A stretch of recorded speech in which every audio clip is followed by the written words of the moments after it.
بسم الله الرحمن الرحيم.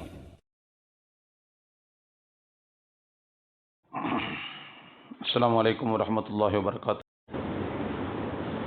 الحمد لله رب العالمين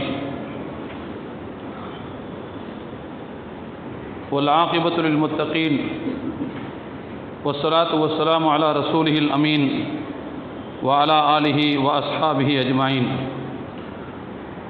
أما بعد فقد قال الله تبارك وتعالى في كلامه القديم: أعوذ بالله من الشيطان الرجيم. بسم الله الرحمن الرحيم.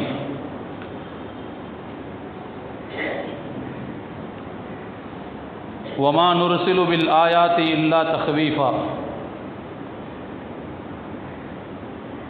وقد ورد في الخبر عن أبي هريرة رضي الله عنه أنه قال: قال النبي صلى الله عليه وسلم: قال الله تعالى: يؤذيني ابن آدم يسب الدهر وأنا الدهر بيدي الأمر أقلب الليل والنهار أو كما قال صلى الله عليه وسلم. அளவிலா அருளாளன் நிகரிலா அன்புடையோன் எல்லாம் வல்ல அல்லாஹுவின் திருப்பெயர் போற்றி என்னுடைய உரையை தொடங்குகிறேன். ஸலாத்தும் ஸலாமும் ஈருலகத் தூதர், உலகை திருத்திய உத்தமர் அருமை நபிகள் நாயகம் ஸல்லல்லாஹு அலைஹி வஸல்லம் அவர்கள் மீதும், அவர்களின் வாழ்க்கை நெறிமுறைகளை வழுவாமல் பின்பற்றி வாழ்ந்த உத்தமர்களான சத்திய சஹாபாக்கள், தாபிஈன்கள், தபஉ தாபிஈன்கள், நல்லோர்கள், மேன்மக்கள் அனைவர் மீதும் என்றென்றும் நிலவட்டுமாக. அல்லாஹுவின் மகத்தான அருளும் அவனுடைய கருணையும் அல்லாஹுவின் இல்லத்தில் அவனுடைய கருணையில் வந்து அமர்ந்திருக்கிற நம் அனைவர் மீதும், நம்மை சார்ந்த அனைவர் மீதும் என்றென்றும் நிலவட்டுமாக. கண்ணியத்திற்குரிய அல்லாஹுவின் நல்லடியார்களே, அல்லாஹுவின் அத்தாட்சிகளை கிண்டலடிக்காதீர்கள் என்கின்ற கருப்பொருளை தாங்கி சில செய்திகளை இன்றைய உரையில் நான் தெரிவிக்க ஆசைப்படுகிறேன். அல்லாஹுவின் அத்தாட்சிகளை கிண்டலடிக்கக்கூடாது. அல்லாஹுவின் அத்தாட்சிகளை கிண்டலடிப்பது என்பது அல்லாஹுவை கேவலப்படுத்துவதற்கு சமமானது. அதை கண்டித்து திருக்குர்ஆனில் ஏராளமான வசனங்கள் வந்திருக்கின்றன. அல்லாஹுவினுடைய அத்தாட்சிகளை நேரில் காணும்போது ஈமான் கொண்ட மூமின்களாக நாம் அதை எப்படி பார்க்க வேண்டும், எந்த கண்ணோட்டத்தில் அணுக வேண்டும் என்கின்ற சில கருப்பொருள்களை தாங்கி இந்த உரை அமையும். இந்த நேரத்தில் இந்த தலைப்பில் உரையாற்ற வேண்டிய தேவை ஏன் ஏற்பட்டது என்பதை நாம் ஆரம்பத்திலே புரிந்து கொள்ள வேண்டும். கடந்த வாரத்தில் சனிக்கிழமையிலிருந்து ஒரு 2-3 நாட்கள் நம்முடைய சென்னையிலே பலத்த மழை பெய்தது. அது பல்வேறு விதமான சங்கடங்களையும் நெருக்கடிகளையும் ஏற்படுத்தியது என்பதை நாம் நன்கு அறிவோம். இந்த சந்தர்ப்பத்தில் நம் கையிலே வைத்திருக்கக்கூடிய சமூக ஊடகங்களில் இந்த மழையை கிண்டலடித்தும் கேலி செய்தும் நையாண்டி செய்தும் பல்வேறு செய்திகள் வந்தது மிகப்பெரிய வருத்தத்தை கொடுத்தது. அதிலும் தாங்க முடியாத வருத்தம் என்ன என்றால், அந்த செய்திகளை முஸ்லிம்கள் மற்றவர்களுக்கு பகிர்ந்தார்கள், ஃபார்வேர்டு செய்தார்கள். ஆலிம்கள் உட்பட இந்த காரியத்திலே ஈடுபட்டார்கள் என்பதை பார்க்கிற போது உண்மையில் என்னுடைய மனம் மிகப்பெரிய வேதனைப்பட்டது.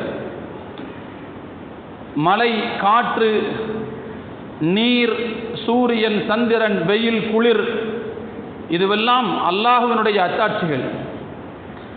அந்த அல்லாஹ்வினுடைய அத்தாட்சிகளை நாம் கிண்டலடிக்கின்றோம் என்கின்ற பிரஜை கொஞ்சம் கூட இல்லாமல் அந்த செய்திகளை பார்த்து சிரிக்கவும், அதை அடுத்தவர்களுக்கு அனுப்பி அவர்களை சிரிக்க வைக்கவுமான இந்த முயற்சி என்பது நாம் நினைக்கிறோம் இது சாதாரணமான விஷயம் என்று. நம்மில் பலர் கூட அந்த வேலையை செய்திருக்கலாம். அதனுடைய பாரதூரத்தை புரியாமலேயே செய்திருப்போம். ஆனால் இது எப்படிப்பட்ட பாரதூரமான விளைவுகளை ஏற்படுத்தும் என்றால் நம்முடைய ஈமானில் மிகப்பெரிய பழுதை ஏற்படுத்தும். ஏனென்றால் அல்லாஹ்வின் அத்தாட்சிகளை கிண்டலடிப்பதும் அதை மறுப்பதும் யாருடைய வேலை? இறை மறுப்பாளர்களுடைய வேலை என்று திருக்குர்ஆன் சுட்டிக்காட்டுகிறது. அருமையான தோழர்களே, உதாரணத்திற்கு ஒரே ஒரு செய்தியை மாத்திரம் சொல்கிறேன். நாம் அனுப்பிய செய்திகள் எவ்வளவு பெரிய வலியையும் வேதனையும் ஏற்படுத்தக்கூடியது மார்க்கத்தின் பார்வையில் என்பதற்காக உதாரணத்திற்கு ஒரு செய்தியை சொல்கிறேன். நல்லார் ஒருவர் உளரேல் அவர் பொருட்டு எல்லாருக்கும் பெய்யும் மழை அப்படின்னு ஔவை பாட்டி மூதுரையில் ஒரு சொல்லியிருக்கிறார். ஊர் உலகத்தில் மழை பெய்கிறதுங்கிறது நல்லவருக்காக பெய்யும் அப்படிங்கிற அந்த கருத்தில் இந்த மொழியை எடுத்து போட்டுவிட்டு கீழே அந்த நல்லவன் யாராக இருந்தாலும் தயவு செய்து சென்னையை விட்டு வெளியே போயிரு, எங்களால் தாங்க முடியலை என்று எழுதியிருந்தார். உண்மையிலே இதை பார்த்தபோது எனக்கு சிரிப்பை விட வேதனை வந்தது. ஏனென்றால் அல்லாஹ்வினுடைய அத்தாட்சி மழை என்பது, மழை இல்லாத காலகட்டத்தில் வறட்சியான நேரத்தில் நாம் அல்லாஹ்விடத்திலே அழுது தொழுது மழை தொழுகை தொழுது அல்லாஹ்விடத்தில் மழையை கேட்கிறோம். அந்த மழை அல்லாஹ்விடத்திலிருந்து கிடைக்கிறது. ஆனால் அளவுக்கு அதிகமாக வருகிறது. அளவுக்கு அதிகமாக வருகிறது என்று சொன்னால் அதை எப்படி அணுக வேண்டும்? மார்க்கத்தில் அதற்கான வரைமுறை என்ன? எல்லாம் இங்கே தெளிவாக ஆக்கப்பட்டிருக்கிறது. இருந்தும் கூட இப்படிப்பட்ட தெளிவான வழிகாட்டப்பட்ட முஸ்லிம் சமூகம் இதை கிண்டலிக்கின்ற ஒரு விஷயமாக, எள்ளல் செய்கின்ற ஒரு விஷயமாக எடுத்துக்கொள்வது என்பது அது ஈமானுக்கு முரணான ஒரு காரியம் என்பதை நான் ஆரம்பத்தில் தெரிவித்துக் கொள்கிறேன். இறை சான்றுகளை கிண்டல் அடிப்பது இறைவனை கிண்டல் அடிப்பதற்கு சமமானது. நல்லா கவனிச்சு பாருங்க. சூரியன் இருக்குது, சந்திரன் இருக்குது, மழை இருக்குது, காற்று இருக்குது. இதற்கெல்லாம் தன்னியல் ஆற்றலை இறைவன் கொடுக்கவில்லை. அதற்கெல்லாம் ஆற்றல் இருக்கிறது. அந்த ஆற்றல் அல்லாஹ்வினுடைய அனுமதியின் பேரில் ஆற்றல் கிடைக்கிறது. தனிப்பட்ட ஆற்றல் அதற்கு கிடையாது. ஏனென்றால் சூரியன் என்பது கிழக்கிலிருந்து உதிக்கும் என்பது அதனுடைய இயல்பு. ஆனால் ஒரு நேரத்தில் இறைவன் நாடினால் அதை உதிக்காமல் செய்ய முடியும். ஏனென்றால் அதே சூரியன் மறுமை நாளின் அடையாளமாக மேற்கிலிருந்து உதிக்கும் என்று பெருமானார் ஸல்லல்லாஹு அலைஹி வஸல்லம் சொன்னார்கள். அப்படின்னா அதற்கு தன்னியல் ஆற்றல் கிடையாது என்று பொருள். இப்படித்தான் சூரியன், சந்திரன், காற்று, மழை, மின்னல், பூகம்பம், இப்படி எத்தனையோ அத்தாட்சிகளை எடுத்துக்கொள்ளுங்கள். எல்லாம் அல்லாஹ்வினுடைய திட்டப்படி நடந்து கொண்டிருக்கின்றது. அதற்கென்று எந்த சக்தியும் இல்லை. மழை வருகிறது, அது மக்களுக்கு நன்மை செய்ய வேண்டும் என்று இறைவன் நினைத்தால் மழையை நன்மையாக ஆக்கி வைக்கிறான். அதே மழை வருகிறது, மக்களுக்கு இதன் மூலமாக இடர் ஏற்பட வேண்டும் என்று இறைவன் திட்டமிட்டால் அந்த மழை மக்களுக்கு இடரை ஏற்படுத்துகிறது. பயனையும் இடரையும் ஏற்படுத்துவது என்பது மழையின் யதார்த்தமான குணம் அல்ல. அது அல்லாஹ்வினுடைய திட்டப்படி நடந்து கொண்டிருக்கக்கூடிய ஒரு விஷயம். அப்படின்னா ஒரு மழை நமக்கு இடர் அளிக்கிறது, தண்ணீர் அதிகமாக தேங்கி இருக்கிறது, மழை தண்ணீரில் நாம் தத்தளிக்கிறோம் அப்படிங்கிறதுனால நாம் அதை கிண்டலடிக்க ஆரம்பித்தால் அதை கிண்டலடிப்பதாக அர்த்தம் இல்லை. அதை அனுப்பிய இறைவனை கிண்டலடிப்பதாக அர்த்தம். ஏனென்றால் அதற்கு சக்தி இல்லை. ஒரு உதாரணம் சொல்கிறேன் கேளுங்கள். ஒரு ஒரு பொருளை ஒருவர் உருவாக்குகிறார்.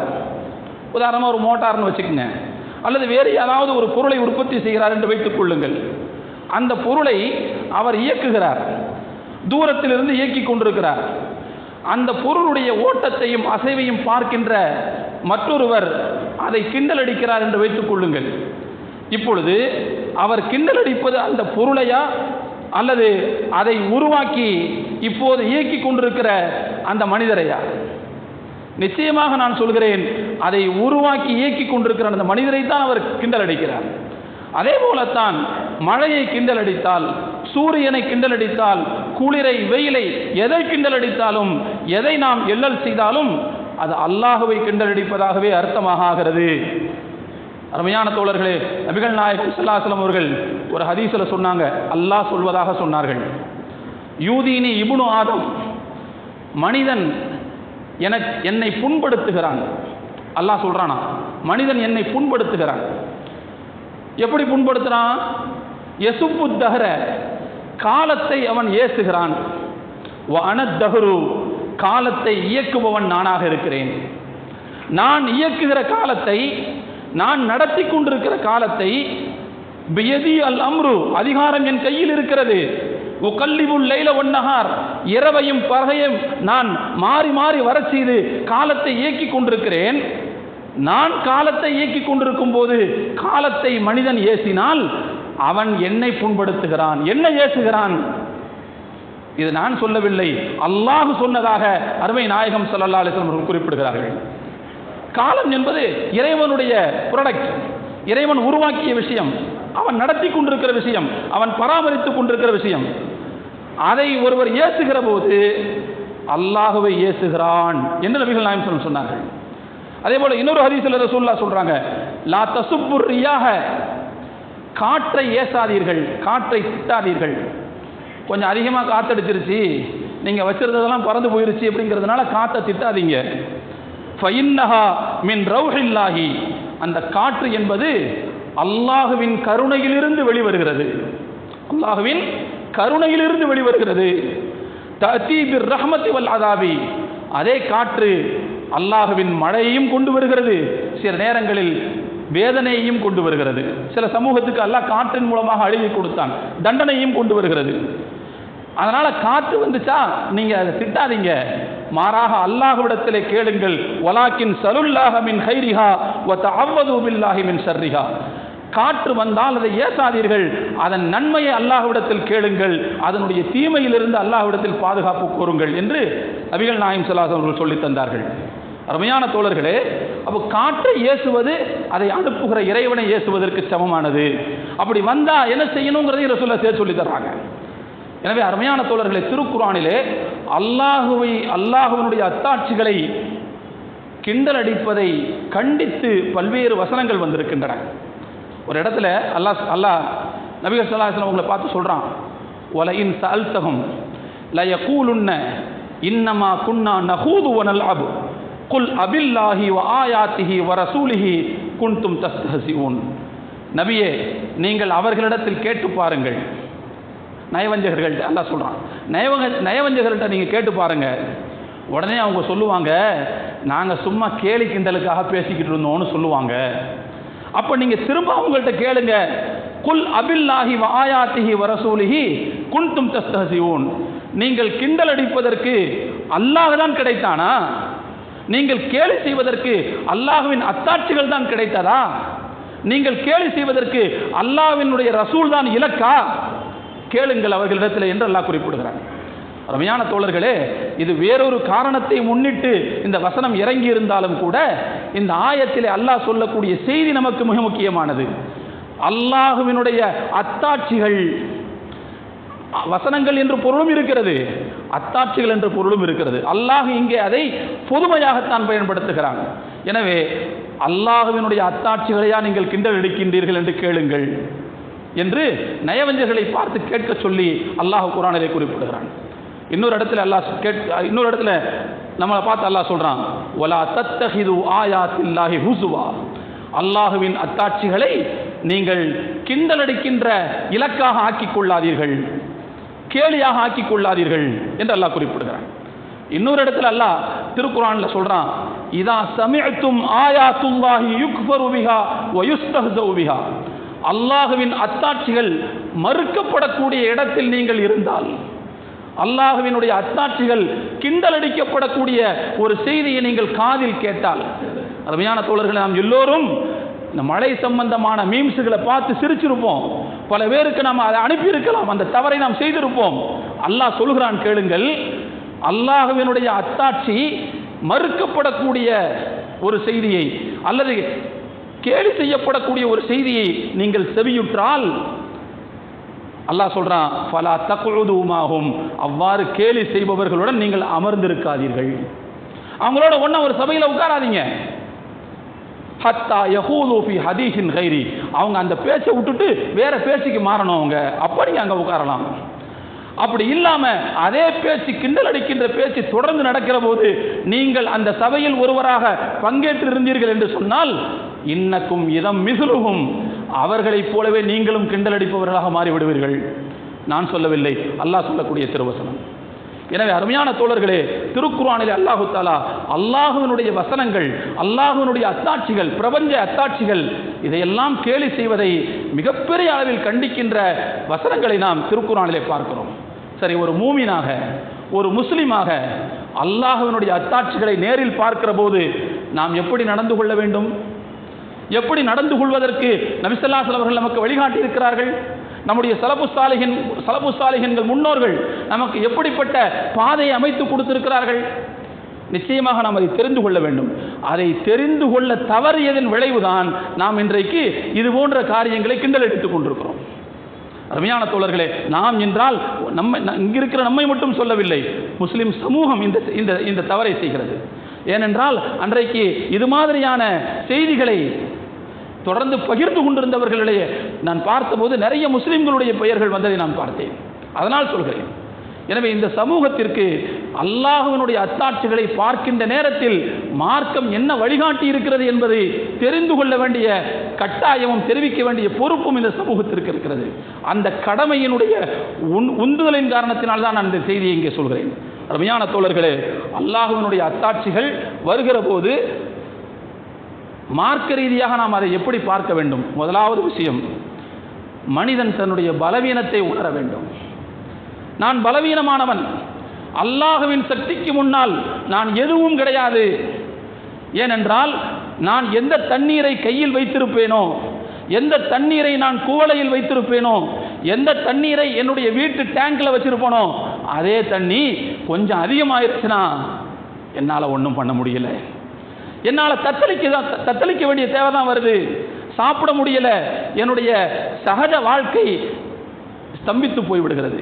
அப்படின்னா நான் குடித்த, நான் அருந்திய அந்த தண்ணீர், நான் கையில் வைத்திருந்த அந்த தண்ணீர் சற்று அதிகமாகிற போதே என்னால் தாங்க முடியவில்லை. அப்படின்னா அல்லாஹ்வினுடைய உதவி தேவைப்படுகிறது. அல்லாஹ்வுக்கு முன்னால் என்னுடைய ஆற்றல் என்பது மிகவும் குறைவானது, நான் பலவீனமானவன் என்பதை உணர்வது மிக முக்கியமான விஷயம். தோழர்களே, நாம் பலவீனமானவர்கள் என்பதை உணர வேண்டும். இதுதான் அந்த அல்லாஹ்வினுடைய அத்தாட்சிகளை பார்க்கிற போது நமக்கு வர வேண்டிய முதலாவது கவனம். அருமையான தோழர்களே, இந்த விஷயத்தை நாம் முதல் கவனத்தில் வைத்துக் கொள்ள வேண்டும். அடுத்து இரண்டாவது, இதே அத்தாட்சிகள் சிலருக்கு அவர்களுடைய அந்தஸ்தை உயர்த்துகின்ற நோக்கத்தில் அல்லாஹ் கொடுப்பான். ஏனென்றால் இந்த மழை வெள்ளத்தின் மூலமாகவோ அல்லது பூகம்பத்தின் மூலமாகவோ மற்ற பேரிடர்கள் மூலமாகவோ பாதிக்கப்படக்கூடிய இடத்தில் நல்லவர்களும் இருப்பார்கள். அப்போ நல்லவர்கள் பாதிக்கப்படும் போது அவங்க அதை எப்படி எடுத்துக்குவாங்கன்னு சொன்னால், என்னை அல்லாஹ் இன்னும் மேலும் உயர்த்த வேண்டும் என்று நினைத்திருக்கிறான், அதனால் எனக்கு இந்த சிரமத்தை கொடுத்திருக்கிறான் என்று எடுத்துக்கொள்வார்கள். அப்போ நாம் என்ன செய்யணும்னு சொன்னால், சிலருடைய அந்தஸ்தை உயர்த்துவதற்காக அல்லாஹ் இந்த பேரிடரை ஏற்படுத்தினான், அல்லாஹ் இந்த அத்தாட்சியை காட்டினான் என்று நாம் நினைக்க வேண்டும். இன்னும் சில பேர் இருப்பாங்க, அவர்களுடைய பாவத்தினுடைய பரிகாரமாக அல்லாஹ் இந்த அத்தாட்சிகளை ஆக்குவான். ஏன்னா சில பேருக்கு அவர்களுடைய பாவத்தை உணர்த்துவதற்காக அல்லாஹ் இவ்வாறு செய்வதை நாம் பார்க்கிறோம். ரமையான தோழர்களே, ஹஜ்ரத் இப்னு மசூத் ரலியல்லாஹு அன்ஹு அவருடைய காலகட்டத்தில் ஒரு தடவை கூஃபாவில் நிலநடுக்கம் ஏற்பட்டது. உடனே இப்னு மசூத் ரலியல்லாஹு அன்ஹு அவர்கள் மக்களை அழைத்து சொன்னார்கள், யா அய்யுஹன் நாஸ் இன்ன ரப்பக்கும் யஸ்தஅதிபுக்கும். பூகம்பம் வந்திருக்குது, நிலநடுக்கம் வந்திருக்குது, இதில் பல பேருக்கு பாதிப்பு ஏற்பட்டிருக்குது. இதன் மூலமாக இறைவன் நமக்கு தர்ற மெசேஜ் என்ன தெரியுமா? இப்னு மசூத் ரலியல்லாஹு அன்ஹு சொல்றாங்க, என்ன தெரியுமா? இன்ன ரப்பக்கும் யஸ்தஅதிபுக்கும், உங்களுடைய இறைவன் நீங்கள் என்னிடத்தில் வாருங்கள் என்று அழைக்கிறான். நீங்க பாவம் செஞ்சு என்னை விட்டு ரொம்ப விலகி இருக்கிறீங்க.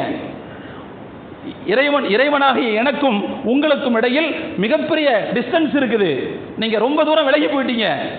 நீங்க கிட்ட வாங்க, என்னுடைய பாவ மீட்சிக்கு வாருங்கள் என்னுடைய திருப்தியின் பக்கம் வாருங்கள் என்று இந்த நிலநடுக்கத்தின் மூலமாக உங்களுக்கு இறைவன் மெசேஜ் கொடுக்குறான். எனவே ஃபாத்திபூஹு, நீங்கள் அல்லாஹ்வின் பக்கம் நெருங்கி செல்லுங்கள்னு சொன்னாங்க.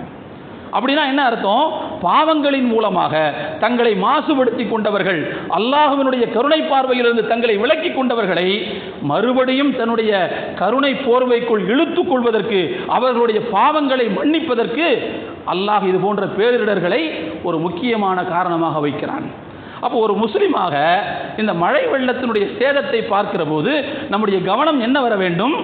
சிலருடைய அந்தஸ்தை உயர்த்துவதற்காக அல்லாஹ் இதை ஏற்படுத்துகிறான். சிலருடைய பாவங்களை மன்னித்து மீண்டும் அரவணைத்துக் கொள்வதற்காக இறைவன் இதை ஏற்படுத்தியிருக்கிறான் என்கின்ற கண்ணோட்டம் தான் வர வேண்டுமே தவிர சிரிப்பதற்கு அங்கு ஒன்றுமில்லை, நையாண்டு செய்வதற்கு அங்கு ஒன்றுமில்லை என்பதை நாம் தயவு செய்து புரிந்து கொள்ள வேண்டும். பெருமானார் ஸல்லல்லாஹு அலைஹி வஸல்லம் அவர்கள் நமக்கு அழகான வழிகாட்டலை கொடுத்தார்கள்.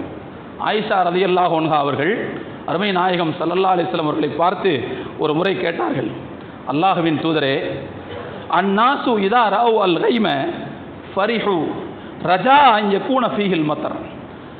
மேகத்தை பார்க்கிற போது, மேகம் அப்படி கூடி வருவதை பார்க்கிற போது மழை பெஞ்சிராதா அப்படிங்கிற ஆசையில் மக்கள் அந்த மேகத்தை பார்த்ததும் அப்படியே மகிழ்ச்சி அடைவார்கள். நாங்கள் அதுதான் பார்க்குறோம். ஆனால் அல்லாஹ்வின் தூதரே, உங்களை நான் பார்க்கிறேன், மேகம் கூடி வருகிற போது உங்களுடைய முகத்தில் ஒரு நெருடல் தெரிகிறது, உங்களுடைய முகத்தில் ஒரு விதமான கருணை, ஒரு விதமான கருமை படர்ந்து விடுகிறது, ஒரு விதமான பயம் உங்களை தொட்டு விடுகிறது, பயம் உங்களை பற்றி கொள்கிறது. ஏன் நீங்கள் அப்படி ஆயிடுறீங்க? மக்கள்லாம் மேகத்தை பார்க்கும்போது சந்தோஷம் தானே படுறாங்க, மழை வரும்னு. ஆனால் நீங்கள் மட்டும் மேகத்தை பார்க்கிற போது, கூடி வருகிற போது நீங்கள் அதை பார்த்ததும் அப்படியே அச்சமுற்று இருக்கிறீர்களே ஏன்? உங்களுடைய முகத்தில் மாற்றத்தை பார்க்கிறேனே ஏன்? அன்னை ஆயிஷா ரலியல்லாஹு அன்ஹா அவர்கள் கேட்டார்கள்.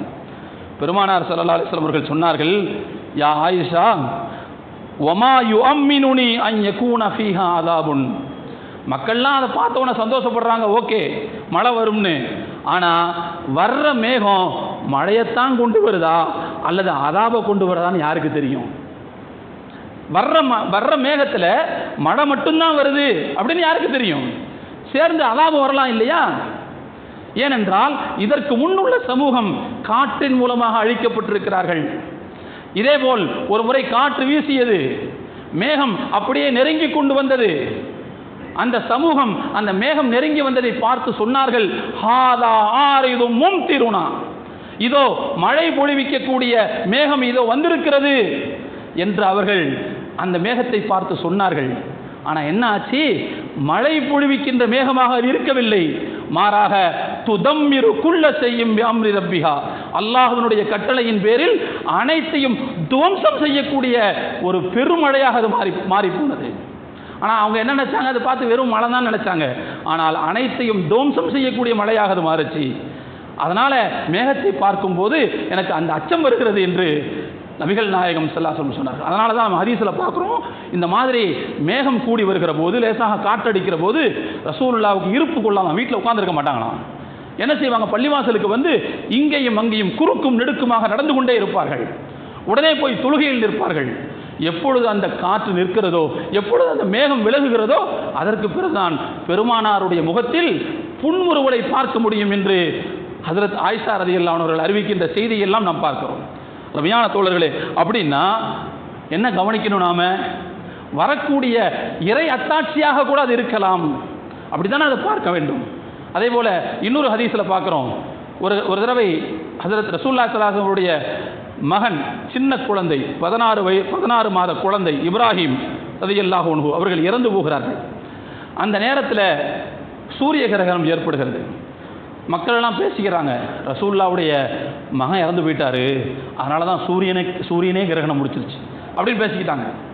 பெருமானார் ஸல்லல்லாஹு அலைஹி வஸல்லம் அவர்கள் உடனே மக்களுடைய அந்த நம்பிக்கையெல்லாம் பெறுவதற்காக மூட நம்பிக்கையை வளர்க்கவில்லை. உடனே ரசூலுல்லாஹி ஸல்லல்லாஹு அலைஹி வஸல்லம் அவர்கள் எழுந்தார்கள், மக்களுக்கு மத்தியில் உரையாற்றினார்கள். அவர்கள் சொன்னார்கள், இன்ன ஷம்ஸ வல் கமர ஆயத்தானி மின் ஆயாத்தில்லாஹ், சூரியனும் சந்திரனும் அல்லாஹ்வினுடைய அத்தாட்சிகளில் ஒரு அத்தாட்சி. லா என்கசிஃபானி லிமௌத்தி அஹதின் வலா லி ஹயாத்திஹி, அது ஒருவருடைய மரணத்திற்காகவோ ஒருவருடைய பிறப்புக்காகவோ கிரகணம் பிடிப்பதில்லை. அதற்கு அல்லாஹ் உத்தரவிடுகிறான், அதனால் அது இருளை தருகிறது, அவ்வளவுதான்.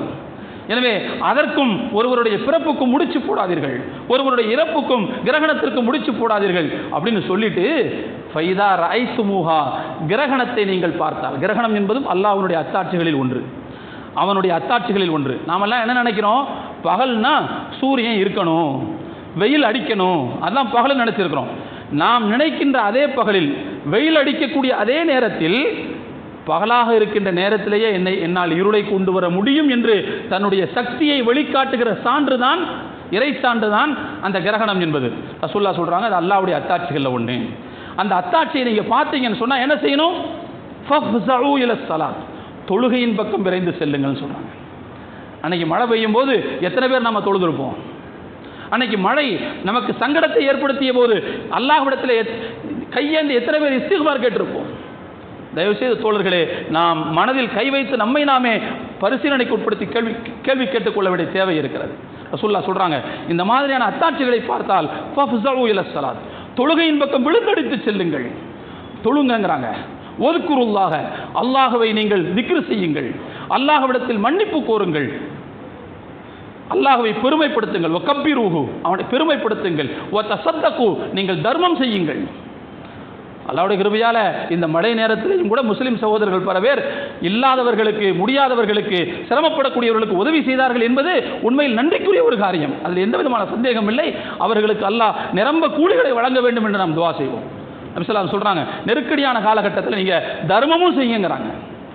அப்போ நீங்க இந்த மாதிரி அல்லாஹ்வுடைய அத்தாட்சிகளை பார்க்கிற போது, பேரிடர்களை பார்க்கிற போது நீங்கள் விரைந்து செல்ல வேண்டியது தொழுகையை நோக்கி, நீங்கள் விரைந்து செல்ல வேண்டியது தர்மத்தை நோக்கி, நீங்கள் விரைந்து செய்ய வேண்டியது அல்லாஹ்வினுடைய தியானம், திக்ர், பாவ மன்னிப்பு கோருவது, இதைத்தான் நீங்கள் செய்ய வேண்டும் என்று மார்க்கம் நமக்கு மிக தெளிவாக சுட்டி காட்டுகிறது. அருமையான தோழர்களே, அதைத்தான் அல்லாஹு தஆலா திருக்குர்ஆனை சுட்டி காட்டுகிறான்.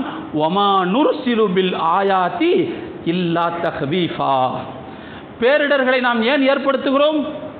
என்னுடைய வல்லமையை காட்டுகிற, அல்லாஹ் சொல்கிறான், என்னுடைய வல்லமையை காட்டுகிற பேரிடர்களை நான் ஏன் அனுப்புகிறேன் தெரியுமா?